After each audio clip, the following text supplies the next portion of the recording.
Welcome back, students. Today we are going to learn the second unit of industrial psychology subject. It is all about behavioral orientation towards an individual. So we are going to learn few concepts which are related to the behavioral aspects of an individual. So therefore, the things which we are going to learn in unit 2 is about motivation, morale, behavioral science, and social environment. So this aspect is very interesting as it makes one understand about oneself.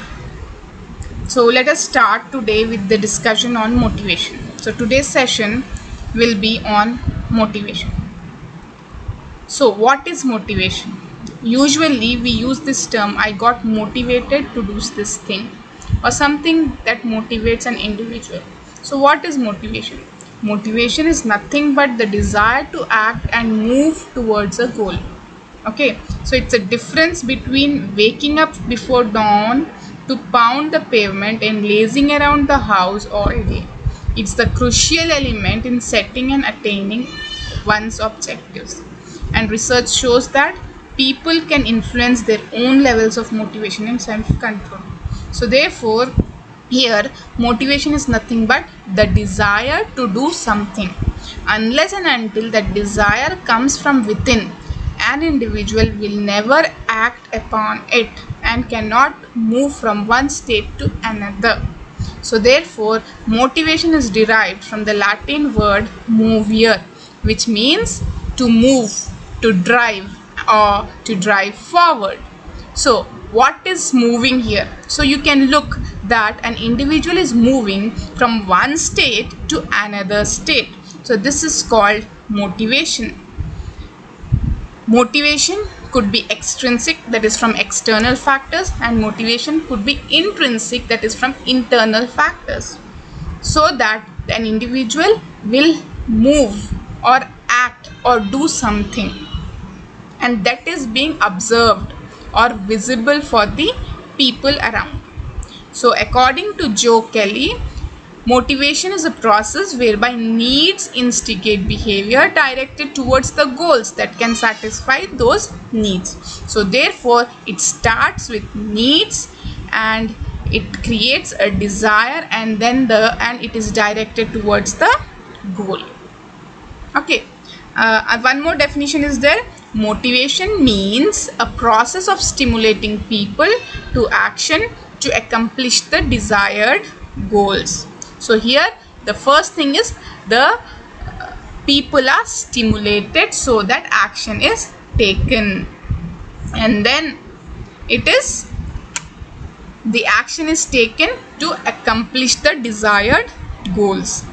According to Michael J. Jusius, motivation is the act of stimulating someone or oneself to get a desired course of action, to push the right button to get desired results. So here, what you want to achieve, for that you need to have some kind of desire and some kind of need, and that need drives you to the desired outcome. That drive is called the action. Okay, so therefore motivation is the desire that drives to take an action or to achieve a goal. Okay, so motivation is very, very important in organizations, as people get work because of motivation. If they are not motivated, then definitely the productivity or the output of the organization will decrease. Moving forward, what is motivation? Now look at this picture. Here you can see there is a rabbit.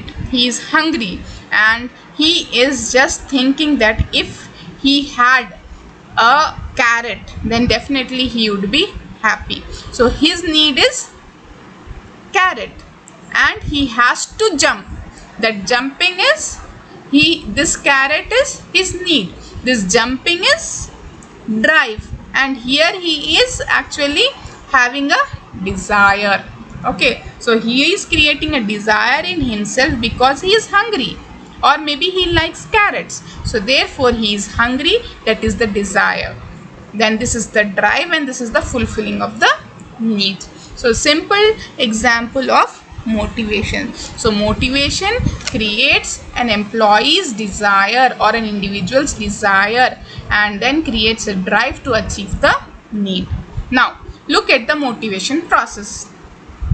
So here there is motivation is a continuous process, and motivation is very, very important in all types of organizations. When there is an unsatisfied need, it creates a kind of tension. With that tension, it creates a drive, and you search a behavior, or an individual searches that behavior. When he finds the satisfaction of need, it reduces the tension. Then maybe another need is unsatisfied, again it creates a tension, again it drives to search a behavior, and therefore it satisfied the need. So it's a continuous process. So motivation is nothing but satisfying the need through drives, and satisfying the and achieving the goals. So therefore motivation process starts from unsatisfied need, creates tension, drives, search behavior, satisfaction of need, reduction of tension. Okay, so going forward, what is unsatisfied need? Motivation process begins when there is an unsatisfied need in a human being. For example, there is a student. He is an engineering student. He has passed engineering recently. So now his need is to work or to get a job. That is his unsatisfied need. So he will go and apply for jobs because he wants to fulfill his unsatisfied need of getting the job. So therefore, what motivates him? The job motivates him. Then it creates a tension. Second step is it creates a tension. The presence of unsatisfied need gives him tension, and it drives him. This tension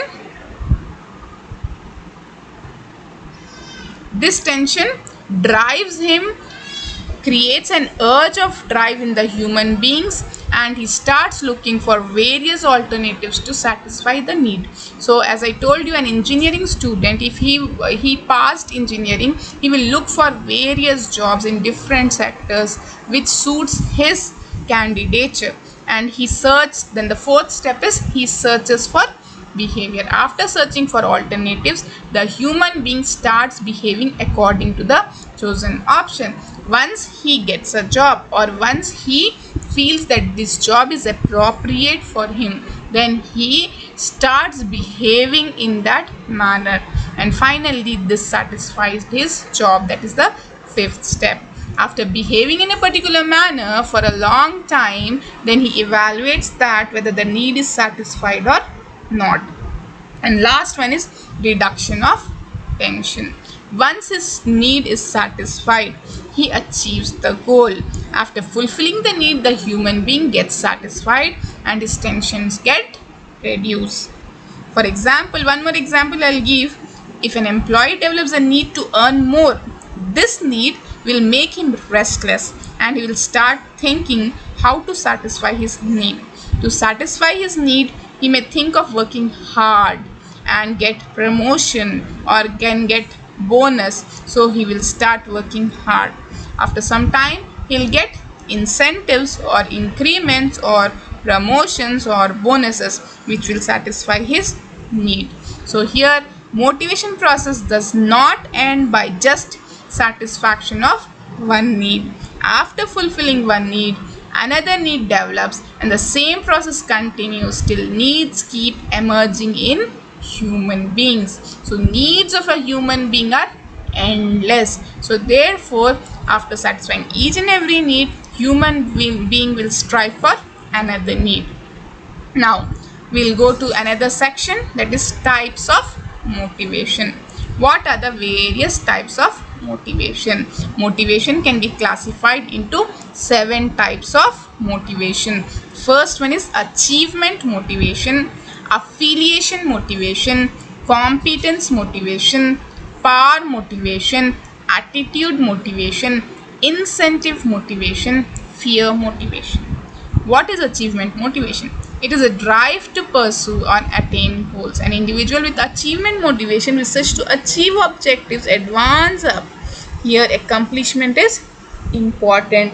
For example, the term called Kaizen, which is used in Japanese management, which says continuous improvement. So, achievement motivation means you strive to achieve, you struggle to achieve, and once you achieve you get motivated. So people might have this type of motivation.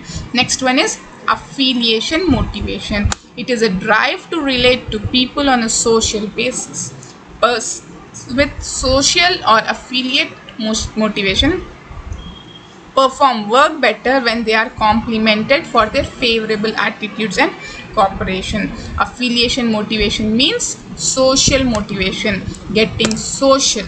So then therefore affiliate means when they are having favorable attitudes and cooperation. Then the third one is competence motivation. It is a drive to be good at something, allowing the individual to perform high quality work. Competence motivated people seek job mastery, take pride in developing and using their problem solving skills, and strive to be creative when confronted with obstacles. They learn from their experience. In this type of motivation, the drive to do something big, the drive to perform better is what is competence motivation. Then next one is, fourth one is power motivation. What is power motivation? It is a drive to influence people and change situation. It is nothing but leadership. Power motivated people wish to create an impact on their organization, are willing to take risk to do so. Power motivation means influencing people and then changing the situations, motivating them, impacting their organizations. Next one is attitude motivation. Motivation attitude is how people think and feel.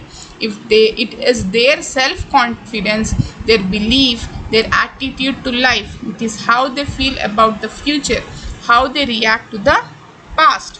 So attitude also builds motivation.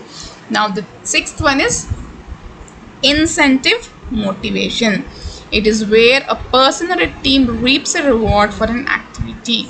It is you do this, you get that attitude.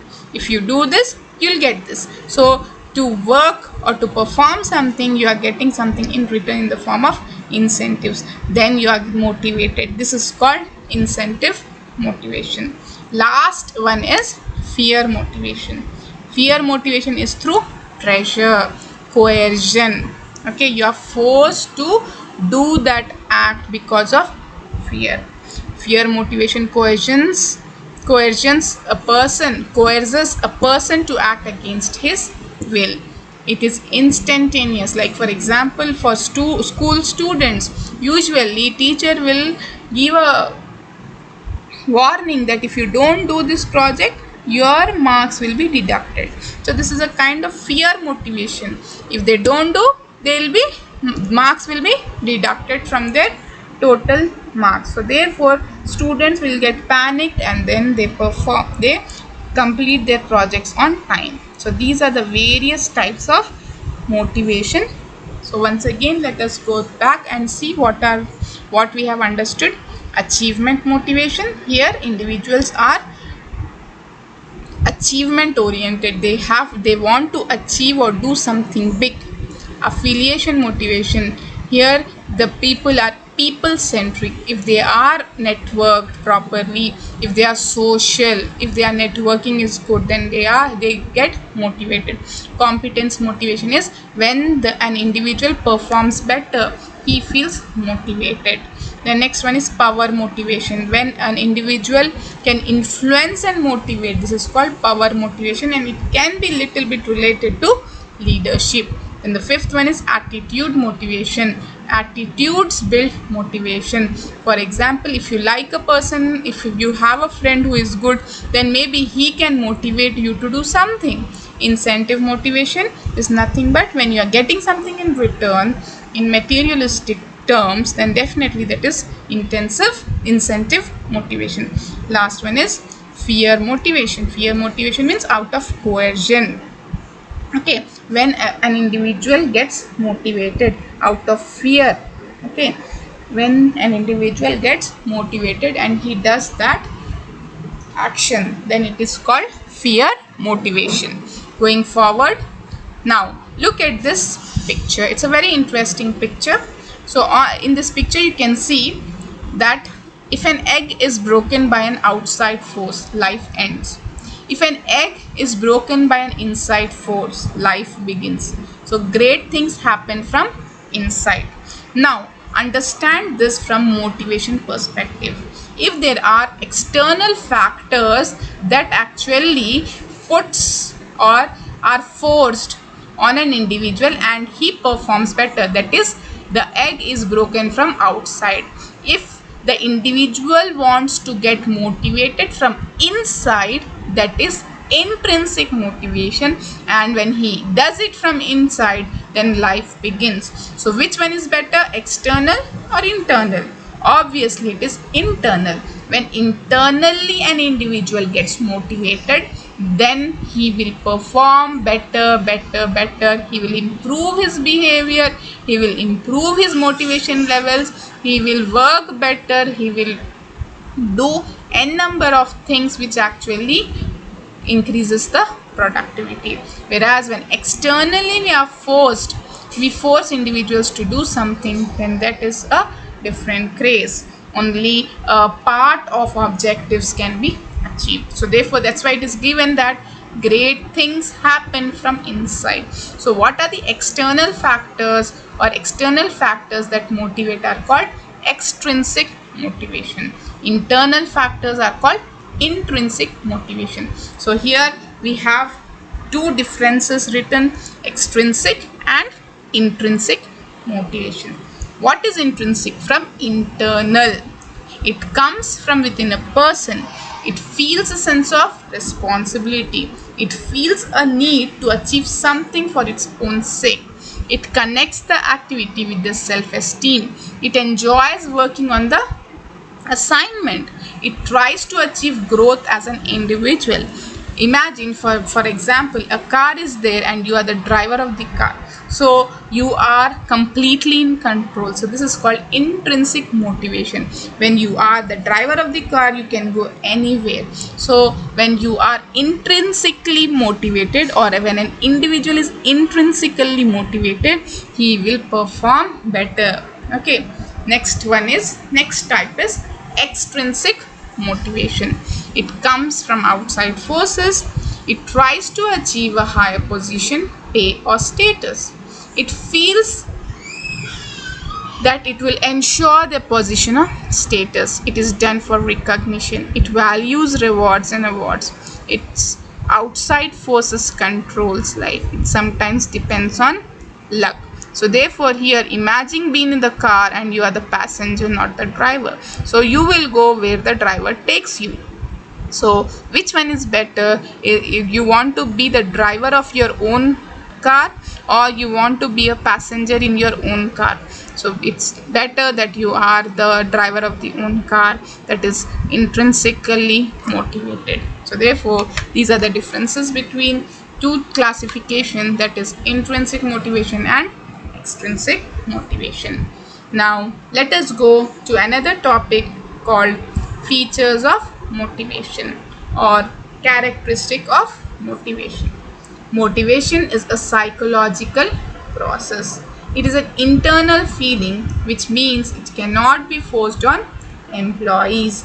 The internal feelings such as need, desire, aspirations influence human behavior to behave in a particular manner. For example, the desire to learn driving, the desire to construct a new house, the respect, desire to get recognized. All these are psychological processes. So therefore motivation is a psychological phenomenon. Now next one is, it's a goal directed behavior, which means it is objective oriented concept. So motivation induces people to behave in such a manner so that they can achieve their goal. Motivated person need no supervision or direction. He will always work in a desired manner. For example, a person has a motive to get promoted, so he will definitely work efficiently, maybe sometimes overtime, so that he can be promoted. So this is the another aspect of motivation or another feature of motivation. Then the next one is it can be positive as well as negative. Motivation can be positive or negative. The factors that motivate individual can be positive as well as negative. That is what it says. To motivate employees, managers use various motivators. Some motivators are positive and some are negative. Few examples of more positive motivators are promotion, increment, bonus, respect, recognition, awards.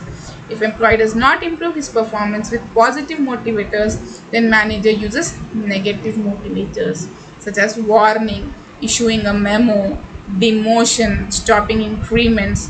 Sometimes fear of negative motivators also induces person to behave in a desired manner.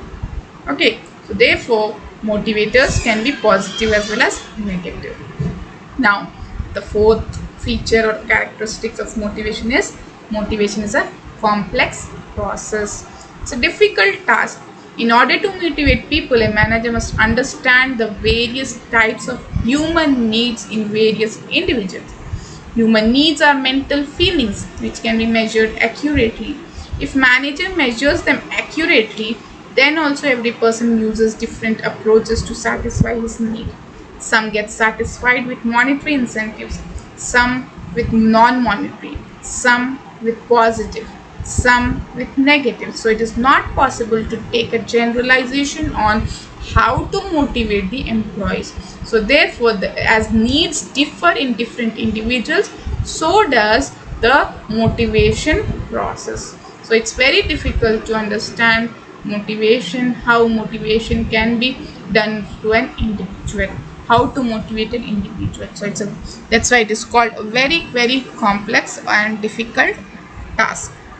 Next one is motivation is a dynamic and continuous process. Human beings are ever changing, so human needs are unlimited and go on changing continuously. So satisfaction of one need gives rise to another need. So thus managers continuously perform the function of motivation. And in personal life too, when one need is satisfied, the individual turns to another need, and therefore motivation continues. So these are the various characteristics or features of motivation. Going forward, let us understand the importance of motivation. Motivation helps to change from negative attitude to positive attitude. Without motivation, the employees try to perform minimum activities in the organization. But motivation fills in the desire to perform to their maximum level. All the resources of the organization are of no use unless and until the employees use these resources. The motivated employees make best use of the resources. Then the second point is motivation improves performance level of employees. The motivation improves the efficiency level of employees, which means the employees start performing the job to the best of their ability with minimum wastage of time and resources, because motivated employees always go for the best utilization of resources. The motivation bridges the gap between the ability to work and willingness and always improves efficiency. The third one is helps in achieving the organizational goals. A motivated employee always tries to achieve the organizational goals and contributes their best efforts for the realization of organizational goal, as they know with the achievement of organizational goal only they can achieve their personal goal. All the employees contribute their efforts in one direction of accomplishment of goal. Next one is motivation creates supportive work environment. In motivation, the relations between superior and subordinates are always improved. When the employees get their needs satisfied or get the recognition and respect in the organization, then they always offer a supportive hand to superiors. There is more cooperation and coordination in the organization, and all the employees work with a team spirit. So, therefore, motivation helps in creating a very conducive and supportive work environment where people are or employees are helped to work better. Then motivation helps the managers to introduce changes. Motivation helps the managers to introduce changes. Motivated employees show less resistance in accepting the change.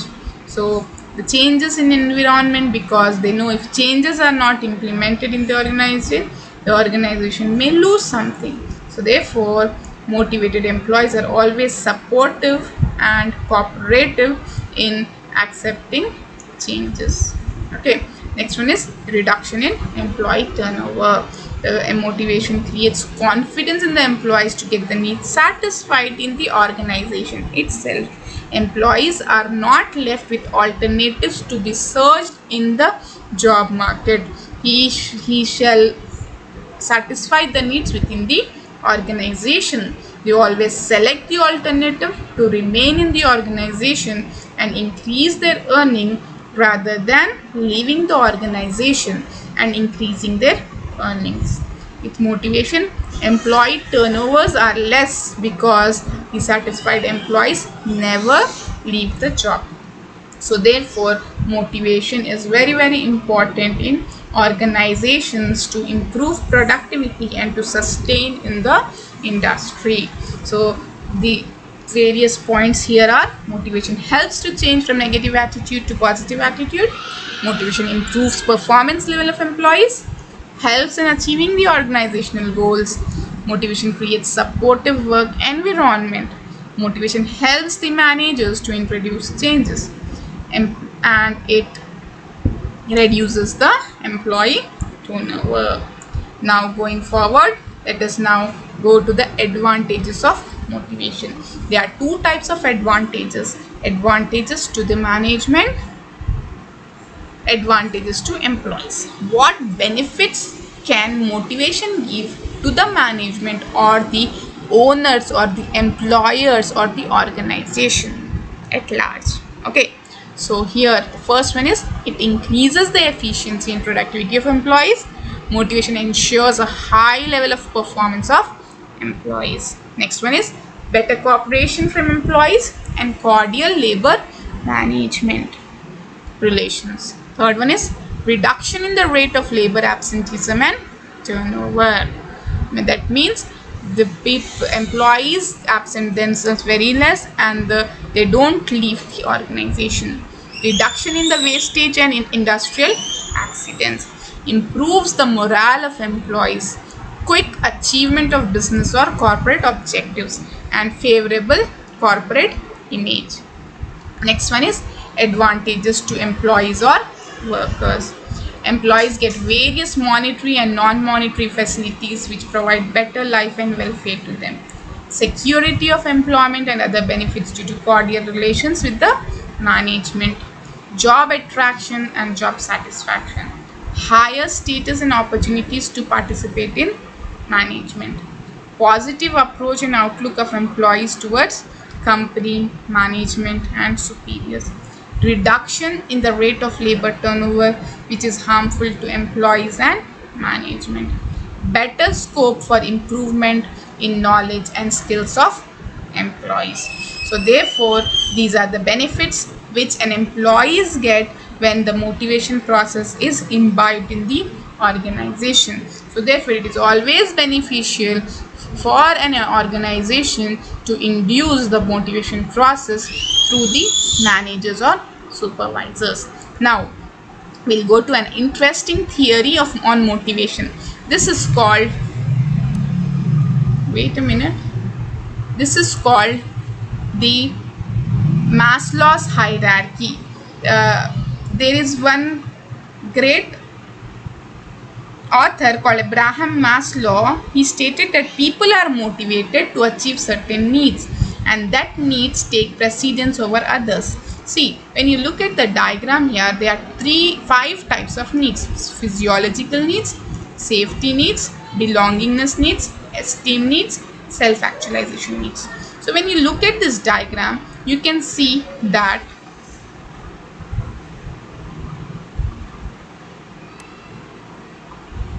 you can see that the first need that is satisfied in an individual is the physiological need.